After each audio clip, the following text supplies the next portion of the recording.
E aí, Fernando Pascotti na área, desde já dei aquele joinha, se inscreve no canal e vamos pra cima. É o seguinte, você está no Tech Pascotti, em canal de tecnologia, que eu venho falando sobre tecnologia, e hoje, sem delongas, eu vou falar aqui sobre esse vídeo aqui, né, fazer um react aqui sobre esse vídeo dessa moça aqui, que é a Akita Dev. Eu não conhecia o canal dela, né, o canal do YouTube que ela ministra aqui, enfim. Achei interessante essa colocação que ela faz nesse vídeo, é uma lógica de programação, por onde começar, né? Ela tá falando aqui lógica de programação em 10 minutos. É um clickbait, tá certo? Mas eu até achei o conteúdo interessante aqui. Vamos dar uma olhada aqui rapidamente. Bom, se você está começando na área da programação, saiba que aprender lógica da programação é fundamental. Esse é um conceito básico que é compartilhado, independentemente se você vai estudar uma linguagem específica, uma tecnologia específica, ou se você escolher uma carreira específica, front-end, back-end, full stack, você vai precisar estudar lógica da programação, né? Mas como começar? Então, Bom, isso daqui já de cara, eu, assim, concordo com ela, tá certo? Você tem que saber lógica de programação.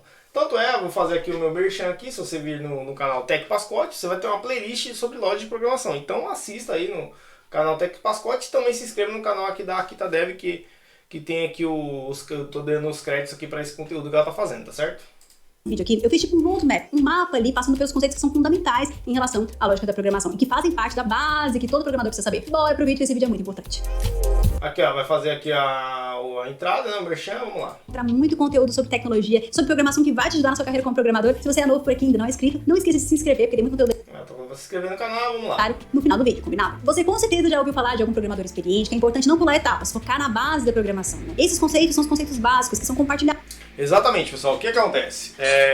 Deixa eu até melhorar aqui o microfone, deve estar baixo para vocês aí. O que acontece? Vocês têm exatamente isso daqui, seguir esse passo a passo dela aqui que ela está comentando aqui, tá certo? Não adianta fugir dos passos, não adianta querer pular a etapa, você não vai conseguir, você tem que seguir o passo a passo. Primeira coisa que eu acho importantíssima é entender lógica de programação, tá certo? Assim como eu falei, independentemente da tecnologia, da linguagem que você escolheu, você vai precisar saber lógica da programação. Se você entender sobre lógica, você vai conseguir avançar. O problema é que normalmente o pessoal acaba queimando etapas aí, tá certo? Então, basicamente, essa lógica da programação é o que te permite estruturar o seu raciocínio. Quer um exemplo? Eu tô pegando bastante no grupo dos grupos Facebook aí, né, grupo de Java. O pessoal pedindo assim, eu tenho uma matéria para fazer aqui, o professor me pediu para fazer aqui um trabalho, alguém pode me ajudar e tal, mas não pede exatamente ajuda específica ali, ó. Fala, eu não entendi esse trecho do código, eu precisaria bolar alguma estratégia aqui, não, quer o código feito ali. Então eu copia e cola, não vai aprender, tá certo? Em comandos para que você consiga escrever esse código aí para se comunicar com a máquina, né? É uma forma de materializar o seu raciocínio em lógica. Antes de começar a falar sobre esses conceitos que são importantes, eu preciso dizer que esse conteúdo aqui é uma Aqui ela tá fazendo um merchan aqui, eu vou dar uma avançada, tá certo? Um conteúdo de qualidade feito por especialistas, com uma ementa muito bem estruturada. Deixa eu ver aqui que ela tá ainda falando da merchan, vamos lá.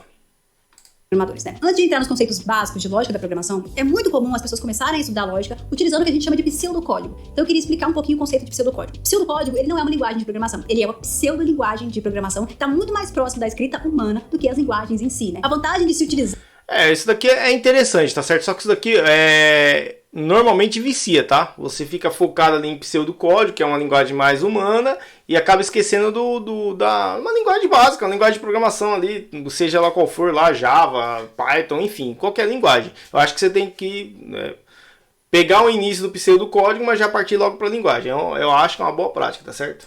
Usar esse pseudocódigo ali é que você não vai ter que se importar tanto com a sintaxe enquanto você está aprendendo os conceitos ali de lógica da programação. Então isso pode facilitar, principalmente no início, para quem tem dificuldade no inglês em relação à sintaxe das linguagens, né? Não é uma regra, não quer dizer que você tem que começar estudando lógica da programação através de pseudocódigo, né? Exatamente. Para mim, por exemplo, eu preferi trabalhar mais diretamente lá no começo, quando eu aprendi, eu passei bem perto assim, só que foi rápido. Já fui para linguagem mais específica. Pode ajudar quem tem dificuldade. Então, se você não tem dificuldade, já quer iniciar estudando lógica com uma linguagem que você já escolheu, bom, você pode seguir. Aliás, é uma pergunta que eu recebo muito, né? Posso começar a estudar lógica da programação com Swift? Claro, se você não tiver dificuldade, você pode começar a aprender lógica da programação. Swift é a linguagem da Apple, se não me engano, né? E ela, pelo que eu entendi, ela trabalha com Swift. Com qualquer linguagem. Mas a própria escolha da linguagem é uma barreira de dificuldade para muitas pessoas. Por isso, nesse momento de aprender essa base da lógica, adotar esse pseudocódigo pode ajudar para quem está começando. Para você ter uma noção do que é um pseudocódigo, eu vou colocar aqui na tela um pseudocódigo e um algoritmo escrito em Java. Dá para ver notavelmente a diferença ali de legibilidade. Aqui é bem interessante isso daqui que ela colocou, né? É um conteúdo bem interessante que ela faz mesmo, mas tá vendo aqui, ó. Então aqui é o algoritmo, calcular, então, realmente tem até programas que fazem a tratativa desse pseudocódigo, e mostra na tela, né, o funcionamento aqui, ó. Escreva, aí digite, aí é a mesma coisa aqui em Java, né? ela vai dar o mesmo resultado em Java. Então, particularmente, eu prefiro já partir logo para a linguagem, né? Seja ela qual for novamente. Fica mais fácil entender o pseudocódigo se você ali não está familiarizado ali com programação, que é justamente quem está iniciando e aprendendo lógica da programação. Para não dizer que eu fui cruel e coloquei Java, já que muitas pessoas criticam Java, vou colocar Swift, que é uma linguagem maravilhosa que eu amo de paixão ali, para vocês verem que mesmo assim existe essa diferença, principalmente em relação à sintaxe ali, aos termos em inglês, que pode causar um estranhamento para quem está começando. Agora, já que eu expliquei o que é um pseudocódigo, vamos entrar nos conceitos básicos de programação. E a primeira coisa que você precisa aprender são os algoritmos. Os algoritmos são basicamente um conjunto de passos que nos ajudam a resolver um problema ou executar uma tarefa. Eu fiz um vídeo explicando passo a passo, segue na playlist aí se você quiser, exatamente o que ela está falando aqui, tá certo? Exemplificando até no dia a dia.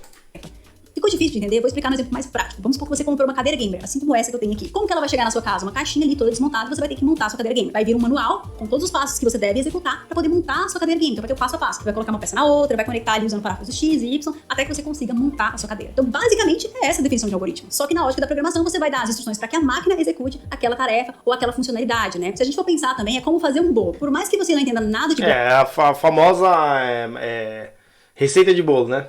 Deixa eu dar uma lançada aqui. Forno se você não pré-aqueceu o forno. Então tem toda uma lógica e uma sequência, e essa sequência ela é muito importante nos algoritmos, porque dependendo da forma com que você organiza esses passos, né, aqueles passos não vão resolver um problema, não vão executar uma tarefa, então não é um algoritmo. E eu acho legal pensar justamente nesse exemplo do dia a dia. Deixa eu ver aqui se eu acho mais alguma coisa. Realmente, faz todo sentido você trazer o dia a dia, né? Deixa eu...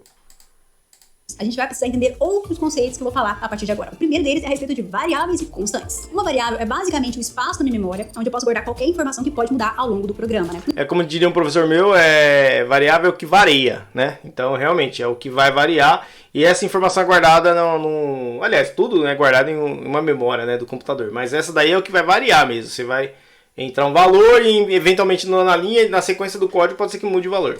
Muitas pessoas gostam de fazer uma analogia em relação a um baú, como se fosse um baú. Então, um baú onde eu posso guardar qualquer informação ali dentro. Pensando aqui no canal, eu poderia criar uma variável para guardar o número de inscritos do canal. Porque aí ela vai fazer o merchan aqui da quantidade de inscritos.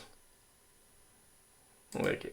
Mais um inscrito e vai alterar a minha variável de inscritos. Bom, e no mesmo sentido ali, uma constante, ela vai ser um espaço na minha memória, só que eu vou armazenar um valor que não vai mudar ao longo do programa. Então, eu estabeleço esse valor no início, esse valor ele não vai mudar, ele é constante. Um exemplo legal que a gente poderia usar para entender isso de uma forma mais prática, né? Eu poderia ter no meu projeto uma constante que armazena o número de dias de uma semana. Isso não vai mudar, então isso é uma constante. Eu defino isso no início do meu projeto e vou utilizar ali para poder fazer qualquer cálculo nesse sentido. Entendendo as constantes e variáveis, a gente vai seguir para um outro conceito que é importante. Afinal, eu tô armazenando alguma informação, mas aquela informação ela tem um tipo. Então, o tipo de dado, ele é importante. Também fala na sequência de vídeos aqui no canal Tech Pascote, explico certinho como fazer isso aí em Java.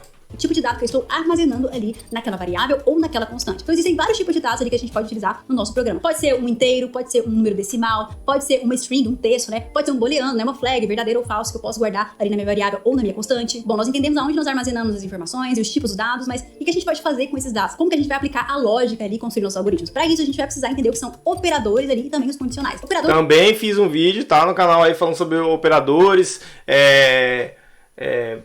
as condições, né? Esses operadores, qual que é o que tem maior prioridade ou não, né? Enfim. São basicamente símbolos que a gente vai utilizar ao longo do nosso código para indicar ali operações matemáticas, lógica ou comparação. Um exemplo de operadores matemáticos é mais, menos, vezes e divisão, que nos possibilitam justamente fazer essas operações matemáticas básicas no nosso código, né? Operadores de comparação seria igual, diferente, maior que, menor que. Operador de lógica seria e, ou, que permite que a gente aplique lógica aí no nosso trecho de código. Da mesma forma, as estruturas ali de controle de fluxo condicionais, como if, else, switch case, elas nos permitem adicionar também tem no canal aqui falando sobre isso aqui. Ali o fluxo do nosso código. Vou dar um exemplo aqui. Se a gente estivesse criando um programa onde o usuário cadastrado, ele deveria ter mais de 18 anos para ele conseguir se cadastrar no nosso programa. Então no nosso código a gente faria a seguinte condicional, né? Se a idade do meu usuário... isso daqui é lógico, né? Aí não vai ter jeito. Aí é aprendizado mesmo de lógica. Deixa eu dar uma avançada aqui. Se for verdadeira, aquele trecho de código aí ela tá falando, tal. Isso daqui você vai ver aqui no canal, com certeza. Aqui é uma outra coisa importante, que são os dados de repetição. Também entra no canal falando sobre isso aí. Que eu falei até aqui, são realmente a base ali da lógica da programação. É o que você precisa aprender, estudar e se aprofundar para ter essa base sólida. Isso vai ser compartilhado, assim como eu falei, com qualquer linguagem que você for aprender. Você vai precisar dominar esses conceitos de lógica da programação, né? E você vai entender que a linguagem, a sintaxe, ela acaba sendo um detalhe. Tanto que programadores mais experientes, normalmente eles trabalham com várias linguagens ao longo da sua carreira. E para isso, ter essa base sólida vai ser muito importante. Eu, por exemplo, já trabalhei com muito... Exatamente, isso aí. Na sua carreira você vai trabalhar com diversas linguagens de programação. Ela tá falando aqui ainda... Aqui ela vai responder os comentários, aqui, enfim. O que acontece, pessoal? Basicamente, você tem que entender lógica de programação. Não adianta pular etapas. Não adianta. Então, o que acontece? Eu tô batendo bastante essa tecla no canal aqui, tô fazendo bastante conteúdo para exatamente você ter uma base boa, né, de lógica e programação, e no caso do Java, orientação a objetos, né, que aliás, basicamente a maioria das linguagens tem a tratativa de orientação a objetos, entendeu? Então, é isso daí, pessoal. Eu queria que vocês entrassem no canal aqui da Akita, da Akita, enfim, a Tequita, né, a Tequita Dev, um conteúdo bem interessante, e também no canal aqui Fernando Pascotti, aqui no Tech Pascotti, para você obter esse conteúdo. Não adianta pular etapa, pessoal. Não adianta, tem que ter essa base. E a desistência é grande porque o pessoal acaba não tendo essa base. Aí vai para a faculdade, começa a fazer trabalho, ou vai para algum curso técnico, começa a fazer um trabalho que não consegue entender basicamente o que a pessoa está fazendo, tá certo? Então é isso daí, pessoal. Forte abraço, fique com Deus e tchau.